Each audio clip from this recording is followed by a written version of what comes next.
Hello students, welcome to B answer tutorial. बच्चों, last video lecture के अंदर ecology हमने स्टार्ट जो कर रखी थी, उसके अंदर लास्ट वीडियो लेक्चर हमने एबायोटिक फैक्टर से रिलेटेड किया था। ठीक है, एबायोटिक फैक्टर जिसमें हमने लाइट के बारे में पढ़ा, वाटर के बारे में पढ़ा और उससे पहले हमने टेम्परेचर पढ़ा। तो लाइट के लास्ट वीडियो के अंदर हमने कहा था कुछ लाइट के इफेक्ट बाकी है। ठीक है, और एक हमारा एबायोटिक फैक्टर जो सॉइल बाकी है। ठीक है, ये जो फैक्टर्स है ये दोनों आज की वीडियो लेक्चर के अंदर हम लेंगे यहां पर। अब दूसरी बात ये है कि एक तो अब जो नए वीडियोस अपलोड होंगे वो आपके डेली होंगे। ठीक है, बीच में जो टाइम इंटरवल आया सो आया। अब जो वीडियोस होंगे वो डेली आपके अपडेट होते रहेंगे, हर दिन एक नया वीडियो आपको मिलता रहेगा। दूसरा, कुछ बच्चे ऐसे हैं जिनको प्रॉब्लम ये है कि लैंग्वेज सर आप इंग्लिश ज्यादा यूज करें, तो उन सभी बच्चों के लिए एक छोटी सी इंफॉर्मेशन है कि हर कोई बच्चा, हर कोई स्टूडेंट जब ऑनलाइन वीडियो लेक्चर जब ले रहा है, देख रहा है, उसको क्लास ले रहा है, तो सबसे पहली प्रायोरिटी उसके लिए ये होनी चाहिए कि जब भी मैं ऑनलाइन क्लास लूं तो उसके पास एक कॉपी और एक जो है उसका पेन होना चाहिए हाथ में। जो भी कुछ बोला जा रहा है वो उसको हाथों हाथ नोट डाउन करें। ऐसा नहीं है कि जो सर बोल रहे हैं वो हमने सुन लिया तो काफी है। आप सुन लेने से सारी चीजें याद नहीं होती और बहुत ज्यादा चीजें आप भूल जाते हैं। लिख लेने से बहुत सारी चीजें स्टेबल हो जाती है माइंड के अंदर। हो सकता है कि कुछ खाली सुन लेने से 40% 30% याद रह जाए, लेकिन वो चीज भूल जाएंगे जो एग्जाम में आती है। अब यही होता है, सिर्फ सुन लेने से वो ही चीज भूलेंगे जो एग्जाम में आती है, जो एग्जाम में नहीं आएगी वो हमें याद रह जाएगी। तो सबसे अच्छा आपके लिए ये रहेगा कि आप जब भी ऑनलाइन क्लास लें, जब वीडियो लेक्चर देखें, तो आप नोटबुक लें अपनी और उसमें सब कुछ नोट डाउन करें। दूसरा, हो सकता है कि आप थोड़ी सी प्रॉब्लम ये है कि सब ऑनलाइन इंटरेक्शन नहीं कर पाते, डायरेक्टली ना स्क्रीन के साथ 1 घंटा बैठ नहीं पाते या ज्यादा लॉन्ग ड्यूरेशन तक नहीं बैठ पाते। तो उन सभी बच्चों के लिए थोड़ा सा ये है, या फील नहीं कर पा रहे एनवायरमेंट, तो उनके लिए है कि आप जब भी ऑनलाइन क्लास लें तो आप अपना सारा एनवायरमेंट, एक माइंड सेटअप तैयार रखें कि क्लास में किस तरीके का होता था ऑफलाइन। जब भी आप ऑफलाइन पढ़ाई करते थे तो आप सारी चीजें जिस तरीके से करते थे वो सब कुछ इस जो है वो माइंड सेटअप यहां पर लेकर के बैठे। बस डिफरेंस ये है कि मैं ऑनलाइन आपको पढ़ा रहा हूं तो आप जिस तरीके से क्लास के अंदर नोटबुक के अंदर सब कुछ सर के द्वारा जो लिखा गया है, बोर्ड पे जो बोला गया वो सब कुछ नोट डाउन करते हैं, उसी तरीके से आप यहां पर भी नोट डाउन करें। दूसरी ये बात है कि आप एक एनवायरनमेंट को फील करें, है ना। जो क्लास के अंदर जैसे हर कोई सर का जो क्वेश्चन होता है या हर कोई बात जिस पर आपको लगता है कि यहाँ पर यस या नो रिप्लाई देना चाहिए, तो कुछ इस तरह का क्या एनवायरनमेंट या कुछ इस तरह के रिप्लाईज भी जो आप अपने देते रहे जब ऑनलाइन क्लास ले रहे हैं, तो कुछ ऐसा एनवायरनमेंट बनाएंगे तो आपको थोड़ा सा क्या है कि वो कंसंट्रेशन बना रहेगा, आप फोकस करके पढ़ पाएंगे। ठीक है, तो लैंग्वेज वाले जो है वो ध्यान रखें, इंफॉर्मेशन उन्हीं के लिए मिली जो लैंग्वेज से रिलेटेड जिनको प्रॉब्लम है, वो सब कुछ उनके लिए एक ही सॉल्यूशन है कि वो जब भी देखें वो नोटबुक के अंदर सारी बातें जो सर के द्वारा लिखी जा रही है, जो सर के द्वारा बोली जा रही है, वो नोट डाउन करें। ठीक है, ये बस सॉल्यूशन है। ठीक है, तो हम नेक्स्ट स्टार्ट कर लेते हैं। हमारा जो अगला एबायोटिक फैक्टर है सॉइल। लेकिन उससे पहले लास्ट वीडियो लेक्चर में मैंने आपको क्या कहा था, मैंने आपको कहा था कि मैं लाइट के कुछ इफेक्ट बाकी है। बाकी मोस्ट ऑफ दी हमने सारा सब कुछ कर लिया था, लेकिन छोटे से इफेक्ट बाकी है। प्लांट फिजियोलॉजी से भी मैंने कनेक्ट कर दिया था इस चैप्टर के अंदर जो जो पॉइंट आए थे। अब वापस से हम इसको आगे स्टार्ट कर रहे हैं। सॉइल एबायोटिक फैक्टर जो है वो हम लेंगे, उससे पहले लाइट के बारे में जो पॉइंट रह गए थे वो जो है हम कर लेते हैं। तो हमारा जो लाइट पार्ट है उसके हमें इफेक्ट करने थे। ठीक है, लाइट के अंदर इफेक्ट जो है मैं यूं कहूंगा कि ये सब कुछ एक बार का आपने पढ़ लिया है। जब मैंने लाइट कंप्लीट जब डिस्कस किया था तो सब कुछ पढ़ा दिया। आप जानते हैं, भली भांति परिचित हैं कि लाइट की उपस्थिति में प्रकाश संश्लेषण प्रक्रिया होती है, तो लाइट का क्या महत्व है। तो लाइट इंपॉर्टेंट है फोटोसिंथेसिस प्रोसेस के लिए। ठीक है, दूसरा लाइट इंपॉर्टेंट है किसके लिए, ग्रोथ के लिए। ठीक है, ग्रोथ रेस्पिरेशन को भी इफेक्ट करती है और रेस्पिरेशन इफेक्ट होगा तो ग्रोथ भी इफेक्ट होगी। लेकिन ग्रोथ का एक एग्जांपल मैं यहां पर ये ले लेता हूं कि यहां पर जो यूवी रेडिएशन जो होती है, यूवी रेडिएशन ये एक इफेक्ट जो है कॉज करती है जिसे हम कहते हैं रोजेटी इफेक्ट। ठीक है, जो कि आपने कहां पढ़ा है, प्लांट फिजियोलॉजी के अंदर, प्लांट ग्रोथ हार्मोन का जो चैप्टर है उसके अंदर जिब्रेलिन के अंदर आपने पढ़ा होगा इस इफेक्ट के बारे में। ठीक है, यूवी रेडिएशन रोजेट इफेक्ट कोज करता है। तीसरा पॉइंट यहां पर आप लिख देंगे कि प्लांट के अंदर ट्रांसपिरेशन की जो प्रक्रिया है उसके ऊपर भी प्रभाव होता है। ट्रांसपिरेशन, वाष्पोसर्जन क्या होता है, यहां पर वाष्पोसर्जन के डेफिनेशन सभी जानते हैं, loss of water in the form of water vapour, जल वाष्प के रूप में जल की हानि क्या कहलाती है, वाष्पोसर्जन कहलाती है। अगर लाइट ज्यादा होगी तो ट्रांसपिरेशन जो है वो भी क्या होगा, ज्यादा होगा।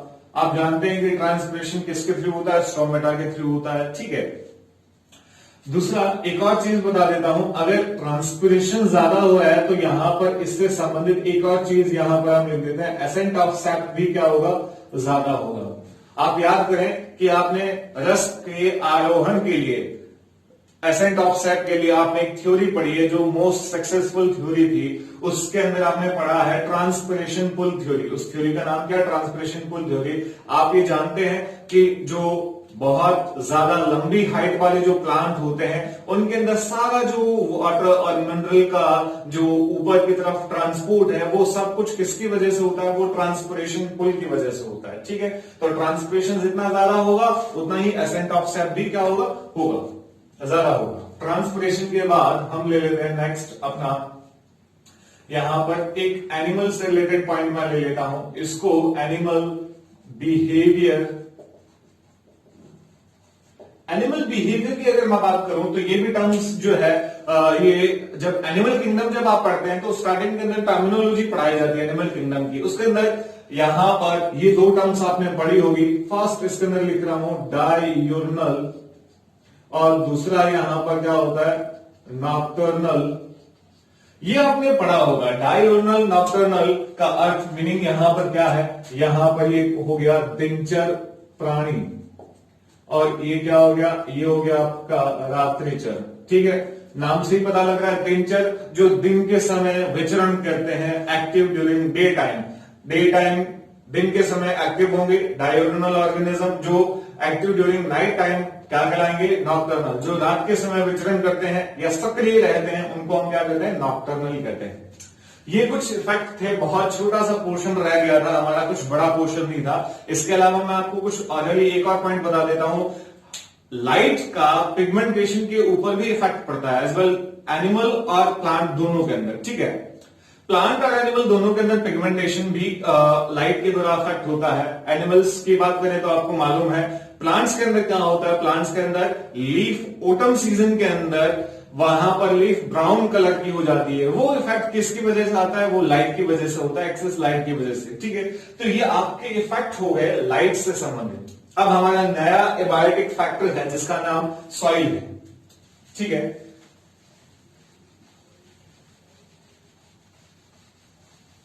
सॉइल की अगर हम बात करें तो abiotic factor soil, Hindi medium इसको आप क्या कह देंगे, मृदा कह देंगे, और इसे हम कह देंगे एडाफिक फैक्टर, आप इसे कह देंगे।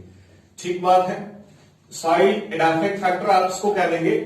मृदा, मृदा क्या होती है, आपसे पूछ लिया जाए मृदा की डेफिनेशन, वैसे नीट एस्पिरेंट्स की अगर बात करें तो उनके लिए कोई मृदा की डेफिनेशन का कोई इंपॉर्टेंस वहां पर नहीं है, लेकिन बोर्ड के अंदर अगर बाई चांस कहीं पूछ लिया गया तो आप याद रखेंगे।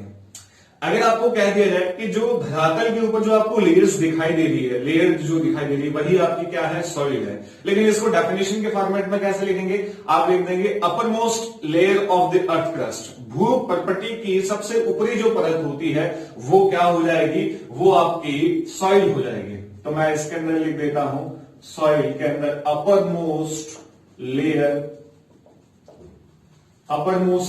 Of earth crust called soil, सबसे ऊपर परत। दूसरा ये भी कह सकता हूं कि सॉइल जो है वो एक लिविंग और नॉन लिविंग मटेरियल्स का मिक्सचर होता है। It is a mixture of the living and non living materials. तो आप लिख देंगे, कंटिन्यू इसको कर देंगे, आप करेंगे it is a mixture of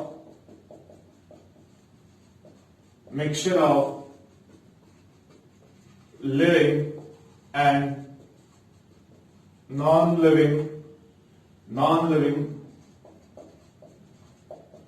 materials. ठीक है, ये बात होगी, डेफिनेशन होगी। अब सॉइल की बात करें तो आप क्या देंगे, formation of the soil, formation of soil किस तरीके से होता है, या फॉर्मेशन ऑफ सॉइल को हम क्या कहते हैं, फॉर्मेशन ऑफ सॉइल को हम कहते हैं पैडोजेनेसिस कहते हैं। फॉर्मेशन ऑफ सॉइल को हम क्या कहते हैं, पैडोजेनेसिस। ठीक है, आप जानते हैं कि अगर किसी के पीछे जेनेसिस वर्ड लगा है, जेनेसिस वर्ड लगा है तो इसका मतलब क्या है, इसका मतलब निर्माण है, फॉर्मेशन है। और उसके आगे हमने क्या जोड़ दिया, पैडो। पैडो शब्द किससे संबंधित है, सॉइल, मृदा से संबंधित। इसका मतलब अगर आपको कोई टर्म बनानी हो, जैसे आपको कह दिया जाए स्टडी की आपको बनानी है, तो आपको मालूम है स्टडी के लिए पीछे क्या लगता है, लूजी।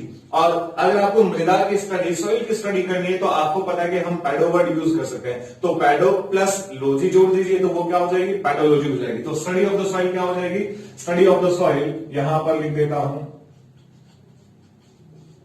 पैडोलॉजी, स्टडी ऑफ द सॉइल हो जाती है। ठीक है, स्टडी ऑफ द सॉइल आप कह सकते हैं पैडोलॉजी, स्टडी ऑफ सॉइल कॉल पैडोलॉजी। ठीक है, या इसको एक और नाम से बुलाया जा सकता है, इडाफिक फैक्टर है तो इसको हम इडाफोलॉजी भी कहते हैं। इडाफोलॉजी या पैडोलॉजी दोनों एक ही बात है। ठीक है, अब एक्चुअल में पैडोजेनेसिस जो प्रोसेस है वो किस तरीके से होता है, यहां पर क्या डायरेक्टली पैडोजेनेसिस हो जाता है, क्या सिंगल स्टेप प्रोसेस है, ऐसा नहीं है। सबसे पहले क्या होता है, एक प्रोसेस होता है जिसका नाम है विदरिंग प्रोसेस।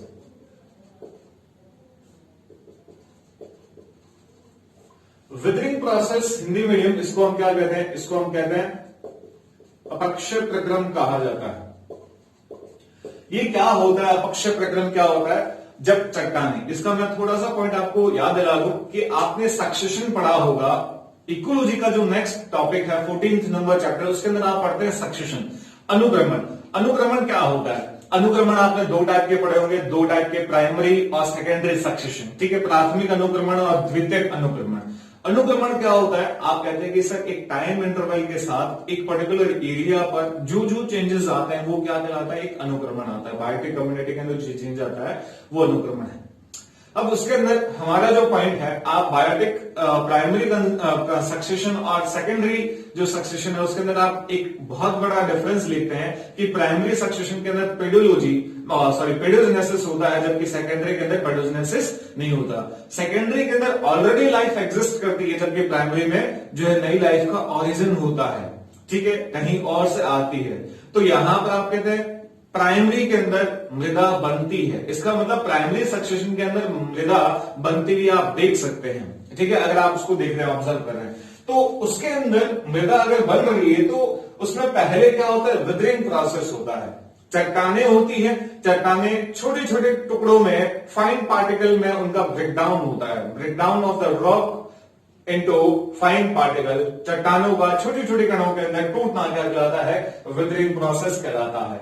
और ये जो विदरिंग प्रोसेस है, अपक्षय प्रक्रम जो है, ये तीन कारणों से हो सकता है। Breakdown of the rock particle, rock into fine particle called withering process. चट्टानों का छोटे छोटे बारीक कणों में टूटना क्या कहलाता है, अपक्षय प्रक्रम कहलाता है। ये तीन कारणों की वजह से हो सकता है। ये फिजिकल हो सकता है, ये केमिकल हो सकता है, फिजिकल, केमिकल, रासायनिक, और ये क्या हो सकता है, बायोलॉजिकल हो सकता है, बायोलॉजिकल, जैविक। ठीक है, फिजिकल की बात कर रहा हूं तो इसके अंदर आप कहेंगे सर ये एयर के माध्यम से कुछ हो सकता है, कुछ ये टेम्परेचर की वजह से हो सकता है। केमिकल की बात करें तो आप लिख देंगे सर ये हाइड्रोलाइसिस की वजह से हो सकता है, ये हो सकता है ऑक्सीडेशन की वजह से, ये, या एक और लिख दीजिए इसके अंदर ये रिडक्शन की वजह से। बहुत सारे कुछ ऐसी केमिकल पार्ट के अंदर आप ले सकते हैं एग्जांपल। बायोलॉजिकल की बात करें तो इसके अंदर आप लिख सकते हैं मॉस जो होती है, ब्लू ग्रीन एल्गा वगैरह, ये पायोनियर जो कम्युनिटी आप प्राइमरी सक्सेशन के अंदर बढ़ते हैं, जो सही एनवायरमेंट तैयार करती है, तो वहां पर आप करेंगे मॉस और बेजिए। ये तीन कारणों की वजह से विदरिंग प्रोसेस हो सकता है। जैसे ही चट्टाने छोटी छोटी कणों में टूट जाती है, ब्रेकडाउन हो जाता है चट्टान का, तो उसके बाद क्या होता है, उसके बाद प्रोसेस होता है पैडोजेनेसिस स्टार्ट होता है। पैडोजेनेसिस जब स्टार्ट होगा तो इसके अंदर आप क्या क्या देखेंगे, सबसे पहले इसके अंदर पैडोजेनेसिस इन्वॉल्व 3 स्टेप। फर्स्ट इसके अंदर क्या होता है, फर्स्ट यहां पर ह्यूमिफिकेशन होता है, मृदा का निर्माण के अंदर मृदा के निर्माण में पाइडोजेनेसिस में ह्यूमस भवन होता है। ह्यूमस भवन कहते हैं इसे, ह्यूमिफिकेशन। ठीक है, ह्यूमस क्या होती है? डार्क ब्राउन क्रिस्टलाइन स्ट्रक्चर होती है जो कि ऑर्गेनिक और इनऑर्गेनिक सब्सटेंस या dead decay, excretory product, leaves, twigs, टहनियां, इन सब का जब डीकंपोजिशन होता है, अपघटन प्रक्रिया होती है, तो उसके पश्चात जो डार्क ब्राउन क्रिस्टलाइन स्ट्रक्चर बनती है उसे हम क्या कहते हैं? ह्यूमस कहते हैं। फिर जो बना उसका नीचे की तरफ फ्लो हो जाता है, ऊपर वाली लेयर से नीचे की तरफ चले जाते हैं। इसका मतलब यहां पर एक और प्रोसेस होता है जिसे हम कहते हैं लीचिंग प्रोसेस कहते हैं। लीचिंग, इसे एक और शब्द कहा जाता है, इल्यूविएशन इसको कहा जाता है, हिंदी एक और टर्म इसके लिए। और थर्ड नंबर, जैसे ही नीचे चला जाएगा तो उससे नीचे जाने के बाद वो डिपॉजिट होगा। डिपॉजिट होगा, इल्यूविएशन मीन्स डिपोजिशन होता है। ठीक है, तो पहले फॉर्मेशन हुआ, फिर नीचे की तरफ गया लीचिंग और डिपॉजिट हुआ, तो उसको हम क्या करेंगे? इल्यूविएशन कह देंगे। तो ये पेडोजेनेसिस होता है।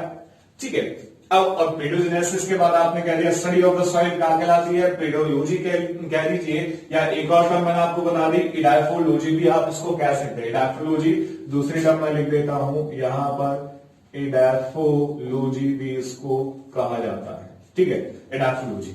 तो ये आपका बेसिक इंट्रो हो गया। अब हम आगे स्टार्ट कर लेते हैं कि सॉइल फॉर्मेशन और सॉइल ऑरिजिन दोनों के आधार पर टाइप ऑफ द सॉइल की हम बात कर लें तो कितने टाइप होते हैं। सबसे पहला कि यहां पर आप ये कह देंगे कि टाइप ऑफ द सॉइल की अगर मैं बात करूं, फर्स्ट टाइप ऑफ सॉइल किस आधार पर मैं ले रहा हूं? On the basis of soil formation.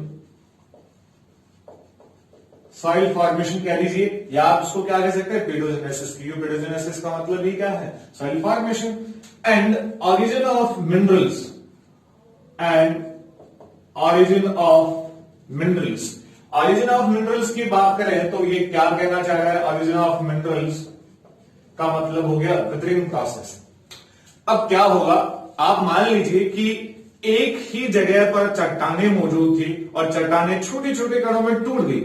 ठीक है, टूटने के पश्चात उसी जगह के ऊपर उसका पेडोजेनेसिस हो गया, तो वहीं टूटी चट्टानें और वहीं पेडोजेनेसिस प्रोसेस स्टार्ट हुआ। दूसरी स्टोरी ये है कि एक चट्टान थी, वो छोटे छोटे कणों में टूट गई और टूटने के बाद वहां से वो सारे कण पार्टिकल जो है वो ट्रांसपोर्ट हो गए और कहीं और जाकर के पेडोजेनेसिस प्रोसेस स्टार्ट होता है। इसका मतलब यहां पर सॉइल फॉर्मेशन और ओरिजिन ऑफ मिनरल्स दोनों एक ही जगह पर हो रहे हैं और इसके अंदर ओरिजिन कहीं और हो रहा है और पेडोजेनेसिस कहीं और हो रहा है। ठीक है, तो इस आधार पर दो नाम दिए गए हैं, जहां पर आप पहला लिखेंगे फर्स्ट रेजिडुअल सॉइल और दूसरा नाम इसका क्या है? दूसरा नाम है ट्रांसपोर्टेड सॉइल। ठीक है, नाम से पता लग रहा है दोनों टर्म्स आपने बेसिक डेली लाइफ के अंदर आपने सुनी होगी। रेजिडुअल मतलब अपना निवास स्थान, जहां पर रेजिडेंस आप कहते हैं, उससे सिमिलर वर्ड है रेजिडुअल। इसका मतलब सब कुछ वही हो रहा है।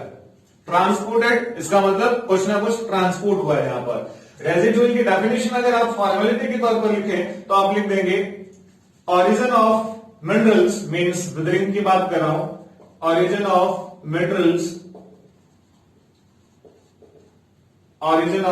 Minerals and soil formation occur at the same place, एक ही स्थान पर प्रक्रिया हो गई। इसकी बात करें तो यहां पर आप सीधा लिख दे रहा हूं मैं, occurs at different place। इसका मतलब क्या है कि यहां पर डेफिनेशन क्या है? खनिजों का उद्भवन व सॉइल मृदा का निर्माण दोनों एक ही स्थान पर होते हैं। एक ही स्थान पर बना और एक ही स्थान पर उद्भवन हुआ और एक ही स्थान पर उसका क्या हो गया? फॉर्मेशन हो गया। तो वापस बोल देता हूं, खनिजों का उद्भवन और मृदा निर्माण दोनों प्रक्रियाएं एक ही स्थान पर होती है और इसमें दोनों प्रक्रियाएं अलग अलग स्थान पर होती है। ऐसी सॉइल ट्रांसपोर्टेड सॉइल कहलाएगी, ऐसी सॉइल रेजिडुअल। अब अगर ट्रांसपोर्ट हो रहा है तो इसके अंदर भी ट्रांसपोर्ट के कई मेथड हो सकते हैं। इसके अंदर एक होती है कॉल्यूवियल सॉइल, दूसरा यहां पर होती है एल्यूवियल सॉइल, तीसरा यहां पर ग्लेशियल सॉइल। नाम इंग्लिश में याद रखेंगे तो बेटर रहेगा। और थर्ड इओलियन सॉइल। ठीक है, ये चार नाम है। ठीक है, हिंदी में इसको हम कहते हैं मिश्रोद मृदा कहते हैं। आप इसको मिश्रोद मृदा इसको कहा जाता है। एल्यूवियल इसको हम कहते हैं जलोढ़ मृदा कहा जाता है, और इसको हम हिमलोदी मृदा इसको कहते हैं, और इसको हम क्या कहते हैं वातोड़ या पवनोड़ मृदा इसको कहा जाता है। ठीक है, ये इसके टाइप हो गए। अब नाम से पता लग रहा है alluvial transported by the gravity, इसके अंदर आप कह देंगे ट्रांसपोर्टेड बाय ग्रेविटी। और ये किसके द्वारा होगा, ये होगा ट्रांसपोर्टेड बाय रनिंग वाटर, बहते हुए जल के द्वारा ट्रांसपोर्ट होती है। ये किससे बनी होती है, glacial, made up from ice and snow. और ये किसके द्वारा ट्रांसपोर्ट होती है, ट्रांसपोर्टेड बाय एयर। ठीक है, तो ये चार टाइप इसके अंदर सब टाइप हो गए ट्रांसपोर्टेड सॉइल। अब एक चीज और है, अगर आप ये कह रहे हैं कि यहां पर एक शब्द मैं आपको इंट्रोड्यूस करवाना चाह रहा हूं, एक शब्द यहां पर सॉइल प्रोफाइल है। सॉइल प्रोफाइल, ठीक है, हिंदी मीडियम इसको हम क्या कह देंगे, मृदा परिच्छेदिका हम इसको कह देंगे, मृदा परिच्छेदिका इसको कहा जाता है। तो यहां पर ये जो सॉइल प्रोफाइल है, इसके अंदर ये टर्म क्या है सर, नहीं, इसकी अगर मैं बात करूं तो सबसे पहले रेजिडुअल सॉइल और ट्रांसपोर्टेड सॉइल को हम इससे कनेक्ट कर देते हैं। आपने देखा होगा कि अगर ताश की जो गड्डी होती है, स्टैक जो होता है, उसके अंदर एक लेयर, फिर सारे जो पत्ते जो होते हैं वो एक के ऊपर एक बने होते हैं। तो जब आप उसको साइड व्यू से देखेंगे तो आपको मल्टीपल लेयर्स दिखाई देगी। उसी तरीके से अगर आप सॉइल का एक वर्टिकल सेक्शन लेते हैं, ठीक है, या कुछ आप काट लेते तो आपको बहुत सारी लेयर्स दिखाई देगी। Appearance of the different layers of the soil called soil profile. अगर आपको मृदा की विभिन्न परतें दिखाई दे रही हैं, मृदा की विभिन्न परतें दिखाई दे रही है, तो वो क्या कहलाती है, मृदा परिच्छेदिका कहलाती है। और जिस तरीके से ताश की गड्डी को आप देखेंगे तो आपको अलग अलग जो है ताश आपको अच्छे से दिखाई देती है, वैसा ही इसमें है। अब उसमें हर एक ताश का जो पत्ता होता है स्टैक के अंदर, वो क्या कहलाता है, सॉइल होरिजन। और इसी तरीके से इस सॉइल प्रोफाइल के अंदर हर एक जो लेयर होती है, ईच एंड एवरी लेयर क्या कहलाती है, सॉइल होरिजन कहलाती है। क्या कहलाती है, सॉइल होरिजन, इसको हम कहते हैं। तो दो टर्म मैंने आपको बताई, एक soil profile, different appearance of the different layer, या यूं कह सकते हैं vertical section of the soil. सीधा सिंपल कह दीजिए vertical section of the soil, या आप कह सकते हैं डिफरेंट लेयर का अपीयरेंस जो है, अलग अलग परतों का जो दिखाई देना है, मृदा परिच्छेदिका कहलाती है। और हर एक लेयर वहां पर सॉइल होरिजन कहलाती है। ठीक है, तो मैं इसकी डेफिनेशन ऑफ प्रॉपर्टीज को लिख देता हूं।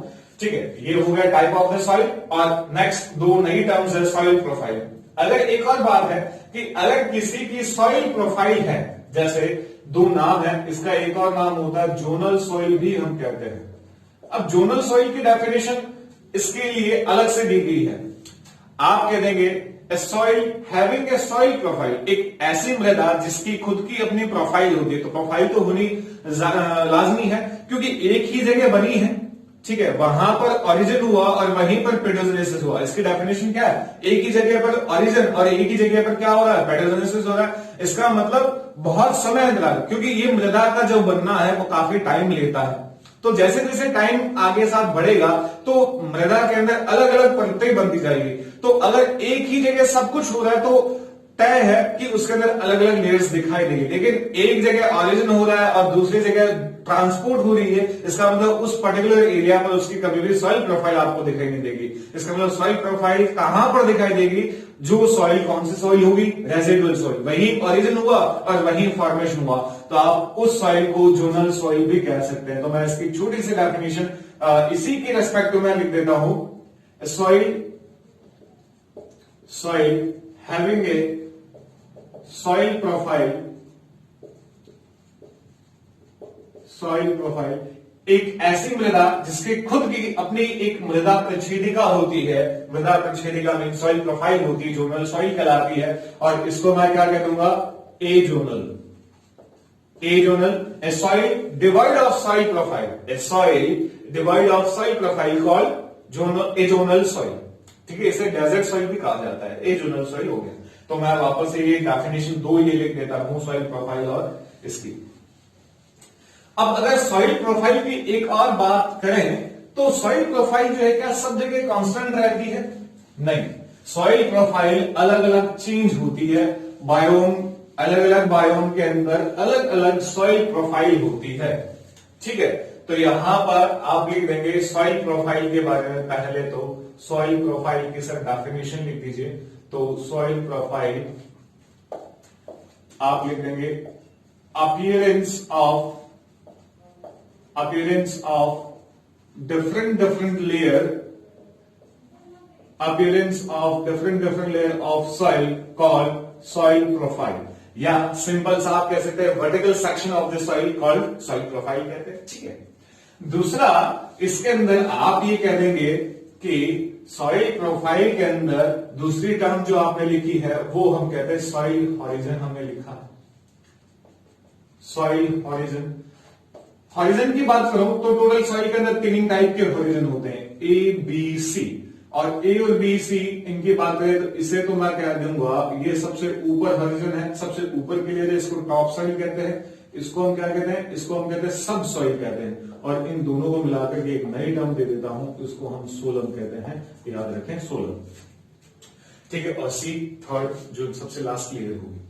अब इसके सेक्शन सब हॉरिजन देख लेते हैं कि क्या क्या हॉरिजन यहां पर है। तो सबसे पहले इसके अंदर आप कह देंगे ये ई हॉरिजन हो गया। ठीक है, ये बी हो गया और ये क्या हो गया? सी हो गया। ठीक है, और एक और सेक्शन होता है अलग से यहां पर जिसे हम कहते हैं ओ हॉरिजन कहते हैं। ओ हॉरिजन उसको कहा जाता है। ठीक है, ओ का अर्थ यहां पर ऑर्गेनिक से लिया गया है। ऑर्गेनिक याद रखें ताकि हमें इसके बारे में कुछ जो भी लिखना है वो इजी रहेगा हमारे लिए। ओ के अंदर दो पार्ट है, एक तो O1 लेयर और एक O2। इसके दो सब लेयर डिवाइड करती है। ओ हॉरिजन, दूसरा ये क्या हो जाएगा? ये हो जाएगा ए हॉरिजन। ए हॉरिजन सेकंड लेयर होगी, ये सेकंड लेयर होगी बी हॉरिजन। और ये थर्ड सी हॉरिजन। ठीक है, O1 एंड O2 इसकी अगर बात करें तो यहां पर ये होता है, इसके अंदर लीटर होता है, लीटर, और यहां पर होता है डफ। बहुत सारे स्टूडेंट ऐसे हैं जिनको दिक्कत है कि लीटर और डफ में क्या डिफरेंस होता है। ठीक है, लीटर यहां पर डिफरेंस मैं बता देता हूं कि ये जो होता है ये फ्रेश ऑर्गेनिक सब्सटेंस होता है। फ्रेश ऑर्गेनिक सब्सटेंस होता है। ठीक है, और जबकि ये क्या होता है? ये डिकम्पोज्ड ऑर्गेनिक सब्सटेंस होते हैं। ठीक है, ये फ्रेश ऑर्गेनिक सब्सटेंस का मतलब क्या है? ऐसी चीजें जो जस्ट उसका डिकम्पोजिशन नहीं हुआ। जैसे मैं आपको बता दूं, ऐसी पत्तियां जो जस्ट गिरी हो, फ्रेश है एकदम। दूसरा ट्विग्स, टहनियां, एक्सक्रीटरी प्रोडक्ट वगैरह जो जिनका अभी तक डिकम्पोजिशन स्टार्ट नहीं हुआ, डेड बॉडीज जो है वो फ्रेश फॉर्म में है, तो वो फ्रेश ऑर्गेनिक क्या कहलाता है? लीडर। जब उसका डिकम्पोजिशन स्टार्ट हो जाता है या हो जाता है उसको हम क्या कहते हैं? डफ कहते हैं। अगर आपको मालूम होगा जब डीकम्पोजिशन हो जाता है तो उसके बाद किसका फॉर्मेशन होता है? Decomposition lead to the formation of the humus, humification होता है। अभी अभी हमने पढ़ा भी है ह्यूमिफिकेशन, ठीक है। तो डीकम्पोजिशन जैसे ही होता है तो ह्यूमिफिकेशन हो जाएगा। तो अगले जोन के अंदर हम आ जाते हैं। इस ए को 3 सेक्शन के अंदर डिवाइड किया गया है। कितने सेक्शन के अंदर? 3, A1, A2 और A3, ठीक है। A1, A2 and A3 3 section के अंदर डिवाइड किया है। A1 की अगर मैं बात करूं तो यहां पर A1 क्या होता है? यहां पर A1 इसको हम कहते हैं ह्यूमिक जोन कहा जाता है। क्या कहा जाता है इसको? ह्यूमिक जोन, ठीक है। ह्यूमिक जोन, इसकी दूसरी खास बात क्या है कि यहां पर बहुत ही मैक्सिमम अमाउंट होती है, maximum amount of organic and inorganic, organic and inorganic substance खूब होते हैं, ठीक है। ऑर्गेनिक और इनऑर्गेनिक सब्सटेंस होते हैं। और दूसरा ये माइक्रो ऑर्गेनिज्म भी खूब होते हैं यहां पर, मींस बायोलॉजिकल एक्टिविटी खूब होती है, ठीक है, मैक्सिमम। दूसरा ये जो जोन होता है इसे हम कहते हैं लीचिंग जोन कहते हैं। यहां पर लीचिंग प्रोसेस ज्यादा होता है। लीचिंग प्रोसेस अभी थोड़ी देर पहले मैंने आपको बताया, ऊपर की लेयर से नीचे की लेयर में कुछ खनिजों का, कुछ वाटर का ट्रांसपोर्टेशन क्या कहलाता है? लीचिंग कहलाता है, ठीक है। तो लीचिंग जोन हो गया। यहां पर थर्ड पार्ट की मैं बात करूं तो यहां पर इसके अंदर हाइड्रेशन खूब अच्छा होता है, गुड हाइड्रेशन, ठीक है। एंड यहां पर कंपैरेटिवली पुअर बायोलॉजिकल एक्टिविटी होती है, पुअर बायोलॉजिकल एक्टिविटी। यहां पर जो जोन आपने लिखा है ह्यूमिक जोन, वो ह्यूमस की वजह से डार्क ब्राउन कलर की सॉइल बनती है। टॉप सॉइल कहते हैं इसको हमने क्या कहा है? Top soil. टॉप सॉइल की जो लेयर है ऊपर से आपको डार्क ब्राउन कलर की दिखाई देगी। क्यों? क्योंकि due to formation of humus, यहां पर ह्यूमस होती है। लीचिंग के बाद जैसे ही आप नीचे जाते हैं तो यहां पर कंपैरेटिवली A1 के कंपैरेटिवली यहां थोड़ा सा कलर लाइटर हो जाता है, ठीक है। उसके बाद हम आ जाते हैं बी हॉरिजन के अंदर।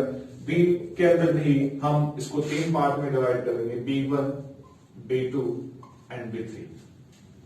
B1, B2 एंड B3 की बात करें तो इसे हम क्या कहते हैं? यहां पर आइल्यूविएशन होता है, आइल्यूविएशन प्रोसेस यहां होता है। अभी बताया मैंने डिपोजिशन ऑफ मटेरियल्स। तो मैं लिख देता हूं उसकी डेफिनेशन, इसका क्या मतलब है? डिपोजिशन ऑफ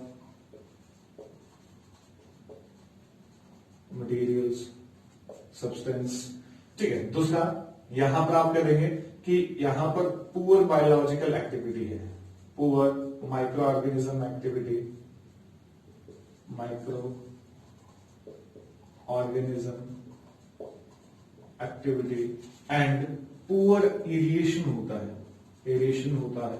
यहां पर वातन जो है, वायु जो है वो कम होती है, ठीक है। उसके पश्चात आप इसके अंदर ये भी लिख देंगे कि इस एरिया के अंदर यहां पर आयरन, Fe, मैग्नीज, कुछ ऐसे एल्यूमिनियम, ये क्या होते हैं? रिच एलिमेंट होते हैं, ये यहां पर खूब होते हैं। और इसको कंप्लीटली हम क्या करेंगे? ये होता है आइल्यूवियल जोन होता है, यहां पर सब कुछ डिपॉजिट होता रहता है। और दूसरा मैं ओवरऑल एक बात कहूं कि बी जो हॉरिजन होता है यहां पर स्टोरेज होता है वाटर का, वाटर सोर्स की तरह काम करता है, यहां पर खूब पानी इकट्ठा होता है, ठीक है। और थर्ड नंबर लेयर आप क्या करेंगे? ये क्या हो जाएगी? ये सॉइल है जो कि इनकम्प्लीटली वेदर्ड लेयर है, इनकम्प्लीटली वेदर्ड लेयर है, जहां पर मृदा का पूर्णतः, यहां पर चट्टान का पूर्णतः अपघटन नहीं हुआ, वह भाग हो गया, ठीक है। और उसके बाद भी एक और मैं लिख देता हूं, उसके बाद सी हॉरिजन के बाद यहां पर जो आपको मिलेगी, अब आप लिख देंगे यहां पर सर क्या है? यहां पर पेरेंट रॉक है, ठीक है। जो पेरेंट रॉक है जिससे सब कुछ बना है, ये सब कुछ लेयर्स दिखाई दिए। ये क्या है? ये सॉइल प्रोफाइल है, आपको अलग अलग दिखाई देगी। जो ये क्या है? ये सारा अपीयरेंस जो है, appearance of different layers called soil profile हर एक लेयर को आप क्या कह देंगे, हॉरिजन कह देंगे। हर एक के नाम पे आगे क्या लिखा, हॉरिजन। और इनके अंदर जो जो होता है वो मैंने आपको समझा दिया। ये सॉइल हॉरिजन हो गया, सॉइल प्रोफाइल हो गया। अब सॉइल प्रोफाइल मैंने आपको बताया अलग अलग बायोम के अंदर ये थोड़ा सा वैरी करता है, ठीक है। उसका कलर वैरी करेगा, उसके अंदर ऑर्गेनिक इनऑर्गेनिक कंपाउंड वैरी करेंगे, मिनरल्स वैरी करेगा, माइक्रो ऑर्गेनिज्म एक्टिविटी क्या होगी, वैरी करेगी। तो ये सारी बातें जो है अलग अलग बायोम में अलग अलग हो जाती है, ठीक है। अब हम स्टार्ट कर लेते हैं आगे सॉइल कंपोजिशन। लेकिन उससे पहले मैं आपको एक चीज और बता देता हूं। इसके अंदर जब भी आप, जैसे मैं इसको रोक तो नहीं पा रहा हूं, लेकिन जब आप इसको नोट डाउन करें, आप साथ साथ तो नोट डाउन नहीं कर पा रहे होंगे, तो जब भी आप इसको देखें तो आप इसको पॉज करके भी आप उसको नोट कर सकते हैं, ठीक है, वीडियो पॉज कर सकते हैं। दूसरा, इसके अंदर यहां पर एक पॉइंट और पहले बता देता हूं। सॉइल के जो इंडिया के अंदर जो कॉमन टाइप है उनके नाम बोल देता हूं। पहली जो सॉइल है in India, common type of the soil, पहली रेड सॉइल होती है, दूसरी ब्लैक सॉइल जिसे रेगर्स या ब्लैक कॉटन भी कहते हैं। तीसरी यहां पर एल्यूवियल होती है, जो कि हमने नाम पढ़ा है, transported by the running water. और फोर्थ जो सॉइल होती है टेराई सॉइल, या इसे बाबर सॉइल भी कहते हैं, या इसे कॉल्यूवियल सॉइल भी कहते हैं। तीन नाम है, टेराई, बाबर और कॉल्यूवियल सॉइल, ये तीन नाम है, ठीक है। तो ये टाइप नाम याद रखें, पूछे तो नहीं जाएंगे लेकिन फिर भी नाम याद रख लेंगे, ठीक है। अब नेक्स्ट जो है वो आता है अपना सॉइल कॉम्पोजिशन। सॉइल कंपोजिशन की बात करें तो यहां पर मृदा संगठन क्या क्या होता है। यहां पर मृदा के अंदर, अभी अभी हमने बात की, मृदा के अंदर मुख्यतः सॉइल मिनरल्स यहां पर होते हैं, और वो कितना होता है, 40 to 45% पार्ट होता है। दूसरा, सॉइल मिनरल्स के बाद यहां पर आप करेंगे सॉइल के अंदर ऑर्गेनिक मैटर होता है। ऑर्गेनिक मैटर वो कितना होता है, 10% होता है। उसके बाद आप करेंगे सॉइल के अंदर और क्या होता है, सॉइल एयर होती है, जो कि कितना होता है, 25% होता है। सॉइल वाटर भी होता है, ठीक है, वाटर जो है वो कितना होता है, 25% होता है। ये एक ऑन एन एवरेज, आइडियल तो नहीं कह सकते, एक ऑन एन एवरेज आपने लिख दिया सॉइल कंपोजिशन। क्या ये वेरी करेगा, बिल्कुल वेरी कर सकता है, लेकिन अप्रॉक्स लगभग आसपास ही रहेगा। अब बात करें मिनरल्स के अंदर, तो साइज ऑफ द मिनरल्स की बात करें, size of mineral particle, minerals particle, इसी के आधार पर सॉइल का साइज डिसाइड होता है, सॉइल पार्टिकल।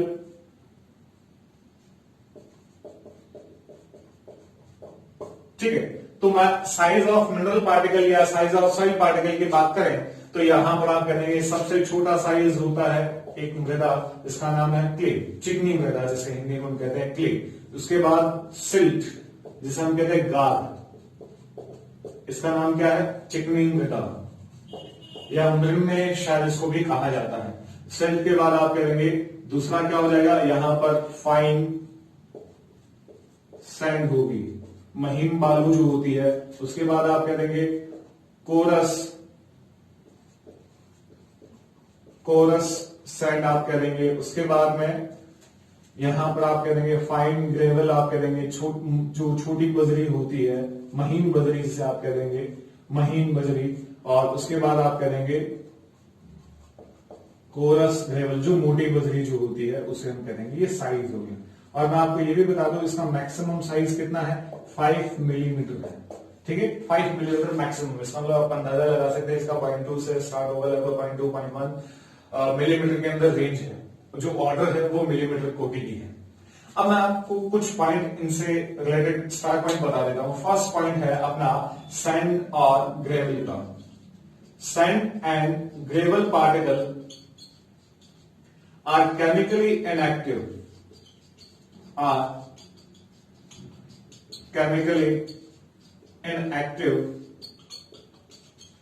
ये रासायनिक रूप से सैंड और gravel particle are chemically inactive. They enclose वो कण, they enclose larger capillary pore, larger capillary pores which can hold which can hold air but not water. इसका मतलब ये बड़े पार्टिकल जो है वो किसको एनक्लोज कर रहे हैं? लार्जर कैपिलरी पोर्स को।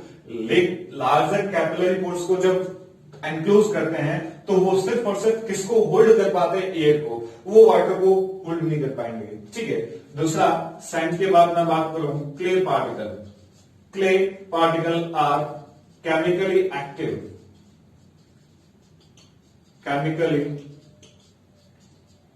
एक्टिव, रासायनिक रूप से क्ले पार्टिकल सक्रिय होते हैं, जबकि ये क्या थे? निष्क्रिय थे।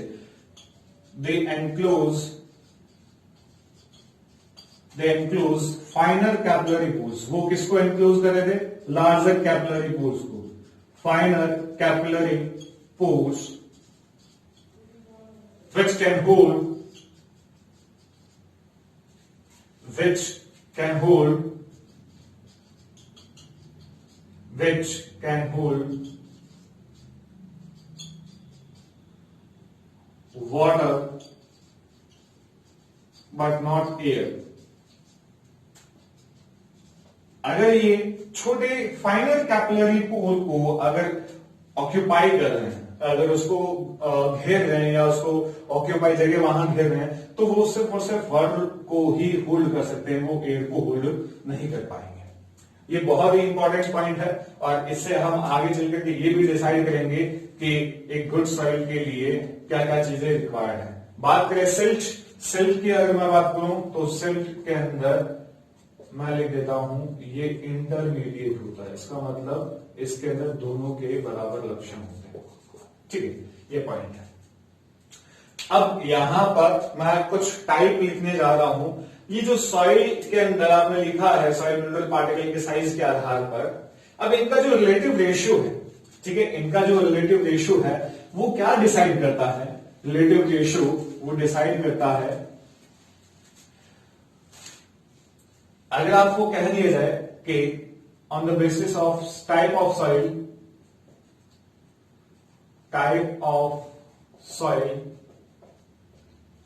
on the basis of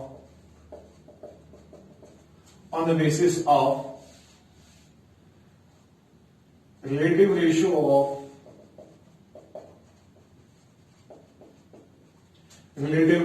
of size of mineral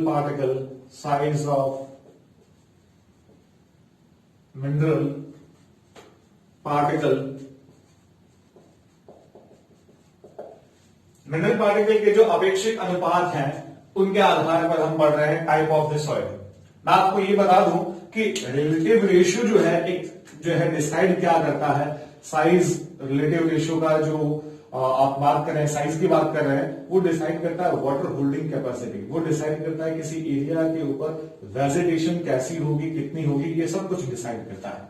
आपको पता लग ही रहा होगा कि जो लार्जर कैपिलरी पोर्स को ऑक्यूपाई कर रहे हैं वो सिर्फ और सिर्फ एयर को होल्ड कर पा रहे हैं, वाटर को होल्ड नहीं कर पा रहे। इसका मतलब इनकी वाटर होल्डिंग कैपेसिटी क्या है? कम है। लेकिन इसकी बात करो तो ये किसको ऑक्यूपाई कर रहा है? फाइनल कैपिलरी पोर्स को। इसका मतलब इसकी वाटर होल्डिंग कैपेसिटी तो बहुत अच्छी है, लेकिन एयर इसके पास नहीं। इसका मतलब ना तो ये गुड है और ना ही ये गुड। लेकिन ऐसी सॉइल जिसके अंदर दोनों कैरेक्टर हो, वो सॉइल क्या हो जाएगी? बेस्ट हो जाएगी, जिसके अंदर वाटर होल्डिंग कैपेसिटी भी अच्छी हो, जिसके अंदर एरिएशन भी क्या हो? अच्छा हो। तो यहां पर आप करेंगे कि सर कुछ ऐसी सॉइल का नाम, फर्स्ट जो है यहां पर हम लिख रहे हैं सैंडी सॉइल। दूसरा यहां पर आप करेंगे सैंडी सॉइल के बाद आप करेंगे क्ले सॉइल। नाम पता है, सैंडी सॉइल ब्लोई मृदा, क्ले चिकनी मृदा हो जाएगी। ठीक है। थर्ड नंबर एक सॉइल है जिसका नाम है लोम सॉइल। इसे हम कहते हैं दोमट मृदा कहते हैं। ठीक है, दोमट मृदा। और फोर्थ नंबर आप कह देंगे सैंडी लोम, आप उसको कह देंगे। फिफ्थ नंबर आप कह देंगे क्ले लोम, आप उसको कह देंगे। और सिक्स नंबर आप कह देंगे सेल्ट लोम।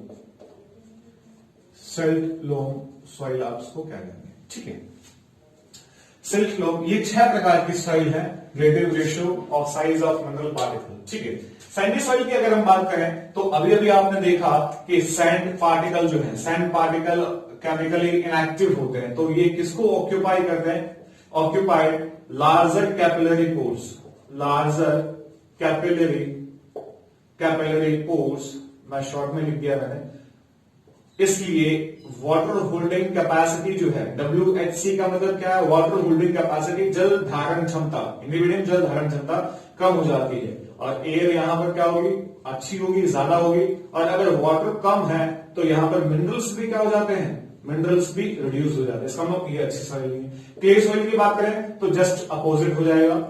ये ऑक्यूपाइड करते हैं, occupied फाइनर capillary pores, फाइनर capillary pores.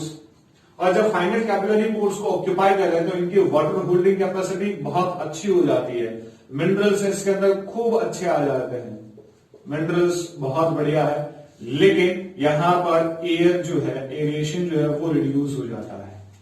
दोमट मृदा की बात करें, ये क्या होती है? ऑल फेवरेबल कंडीशन होती है यहां पर, all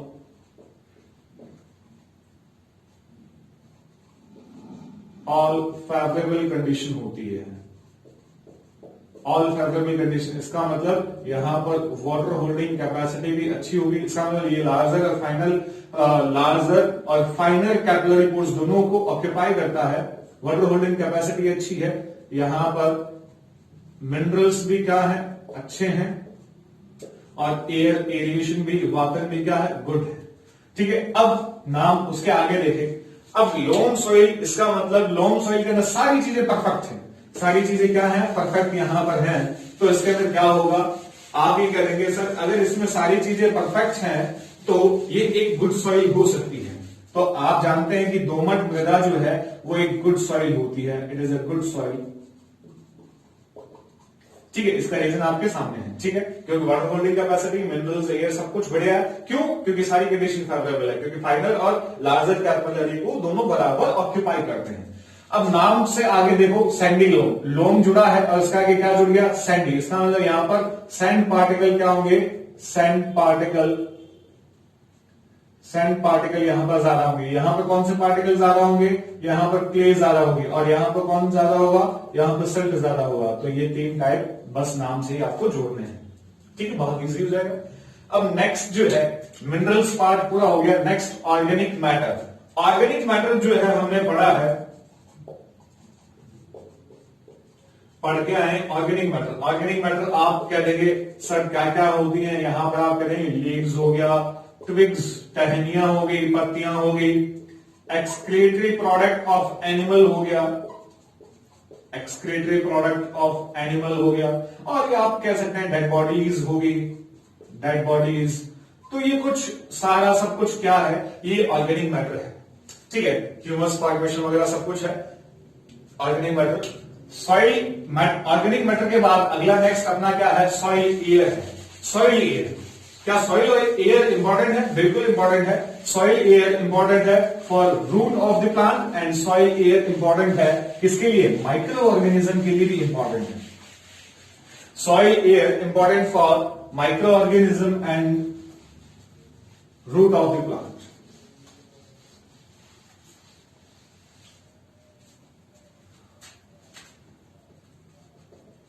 soil air important for root of plant and microorganism,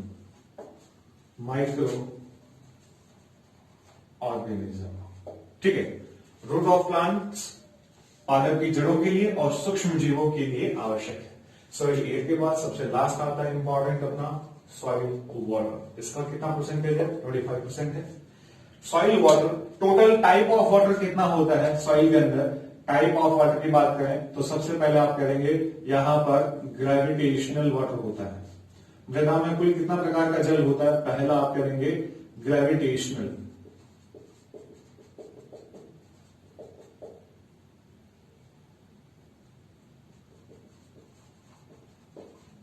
gravitational water, दूसरा आप कह देंगे ग्रेविटेशनल वाटर के अलावा आप कह देंगे हाइग्रोस्कोपिक वाटर। उसके बाद आप कह देंगे केमिकल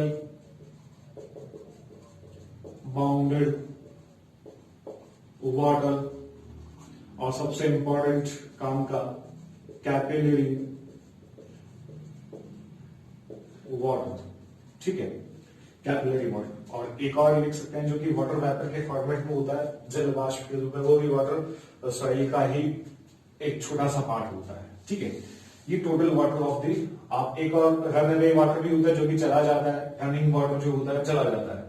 एक फॉर्मूला आप जानते हैं, holard is equal to chresard plus echard. आप जानते हैं कि ग्रेविटेशनल वाटर कभी भी एब्जॉर्ब नहीं हो सकता, हाइड्रोस्कोपिक एब्जॉर्ब नहीं हो सकता, केमिकल एब्जॉर्ब नहीं हो सकता। ठीक है, और सिर्फ प्लांट के द्वारा एब्जॉर्ब कौन सा हो सकता है, कैपिलरी वाटर। मैं इनको थोड़ा सा डायग्रामेटिकली समझा दूं। जैसे मान लीजिए ये सॉइल पार्टिकल है, ये क्या है, ये सॉइल पार्टिकल है। ठीक है, सॉइल के पार्टिकल को आप इस तरीके से डिनोट कर दीजिए। और अगर पानी ऊपर से रेन वाटर जो आया तो अगर वो डाउनवर्ड चला जाता है तो इसे हम ग्रेविटेशनल कह देंगे। ठीक है, दूसरा यहां पर फिर से आपने कहा ये सॉइल पार्टिकल है। हाइग्रोस्कोपिक क्या होता है, आर्द्रताग्राही जल। हाइग्रोस्कोपिक जल जब सॉइल के कणों के द्वारा जल की एक अपनी सतह के ऊपर अचल परत बन जाती है तो उसे हम कहते हैं हाइग्रोस्कोपिक, या मैं सिंपल सा कह दूंगा वाटर एब्जॉर्प्शन, जल अधिशोषण। ये जो सॉइल के कण है अपनी सतह के ऊपर, अपनी सरफेस, अंदर नहीं लेते पानी को, अपनी सतह के ऊपर जल को धारण कर लेते हैं, जो कि एक अचल परत होती है, इमोबाइल लेयर होती है। ठीक है, ऐसा कहलाता है हाइग्रोस्कोपिक।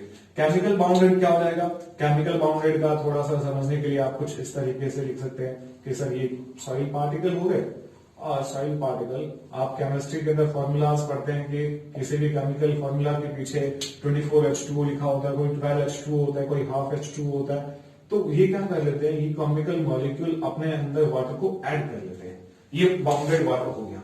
और कैपिलरी वाटर जो कि डायरेक्टली जो है कैपिलरीज में होता है। जानते हैं कैपिलरीज, सॉइल के अंदर छोटी छोटी पतली जो दरारें होती हैं उनके अंदर जो पानी होता है वो कैपिलरी वाटर कहलाता है, जो कि कैपिलरी के अंदर अपने आप चढ़ जाता है। ठीक है, ये प्लांट फिजियोलॉजी के अंदर कैपिलरी कॉन्सेप्ट आपको पढ़ाया जाता है। तो पूरा टोटल ऑफ वाटर जो है, टोटल ऑफ वाटर वो क्या कहलाता है, होलार्ड कहलाता है। ठीक है, और जो प्लांट्स के लिए अवेलेबल वाटर है,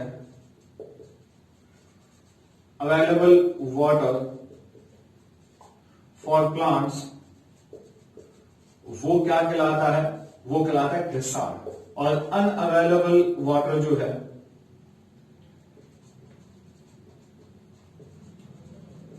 अनअवेलेबल वाटर फॉर प्लांट्स, वो क्या कहलाता है, इकार्ड कहलाता है।